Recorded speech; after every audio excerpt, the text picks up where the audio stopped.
Pour télécharger une application ETS5 sur une installation KNX, nous lançons donc KNX, nous lançons le support KNX, l'application que je souhaite télécharger. Donc voilà, je me retrouve avec mon projet qui est juste un projet d'éclairage avec dans le tableau électrique deux modules, une alimentation AGR, un actionneur de sortie, 6 sorties éclairage ou chauffage de chez AGR. Dans la chambre, j'ai un interrupteur AGR 4 touches et j'ai un bouton poussoir Schneider. Donc ça donne cette installation là. Nous avons ici un bouton 4 touches de chez AGR, un bouton 2 touches de chez Schneider. Nous avons dans le tableau une alimentation KNX, un actionneur d'éclairage ou de chauffage 6 sorties, et nous avons mis 4 voyants, 3 à la verticale et 1 qu'on fait rajouter aux élèves sur l'épreuve de CCF ou sur notre épreuve, de façon à visualiser les éclairages. Donc là, nous sommes prêts à transférer. J'ai raccordé l'ordinateur à un câble USB de façon à raccorder sur mon installation KNX, sur mon coupleur de médias. C'est ce qu'on voit ici, le câble. Donc une fois que c'est raccordé, on le voit s'afficher ici en bas. Pour rappel, le coupleur de médias USB KNX n'est pas rentré dans les participants. Sinon vous risquez d'avoir des perturbations et vous ne pourrez pas le reconnaître ici comme connexion. Donc là on peut paramétrer l'interface de connexion si on a besoin, ou si on a plusieurs ports USB, ou si on a plusieurs connexions à un port USB.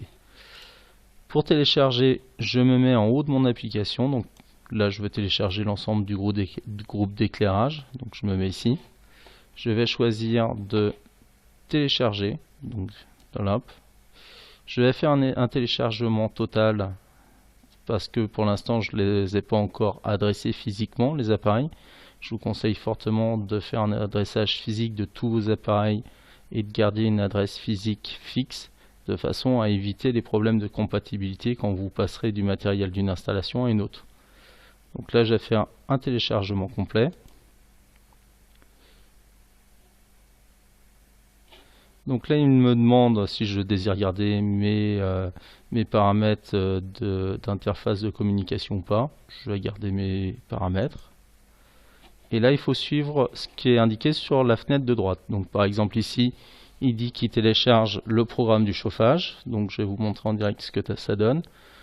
Donc voilà mon installation toujours. Donc mon actionneur ici, il est là. Donc il faut que j'actionne le bouton d'adressage qui est chez AGR ici, de façon à ce qu'il puisse transférer le programme. Donc là il est en train de transférer le programme. Si je retourne sur ETS5, je vois qu'il est en train de redémarrer le participant. Donc là maintenant il me demande le bouton poussoir. Donc ça c'est le bouton poussoir 4 touches de chez AGR. Donc même chose. Donc là le bouton d'adressage physique de mon bouton 4 touches il est ici. Donc là maintenant il me demande la même chose sur le bouton 2 touches. Donc même chose, sauf que là c'est du matériel Schneider, le bouton d'adressage de chez Schneider il est derrière, ici. Donc à chaque fois normalement que vous actionnez un bouton d'adressage il doit s'allumer, puis il va s'éteindre au fur et à mesure qu'il est en train de le programmer. Une fois que l'adresse physique est paramétrée, il s'éteint et il transfère le programme. Donc voilà, l'ensemble de l'installation a été téléchargé. Donc là maintenant, je peux vérifier que mon installation fonctionne.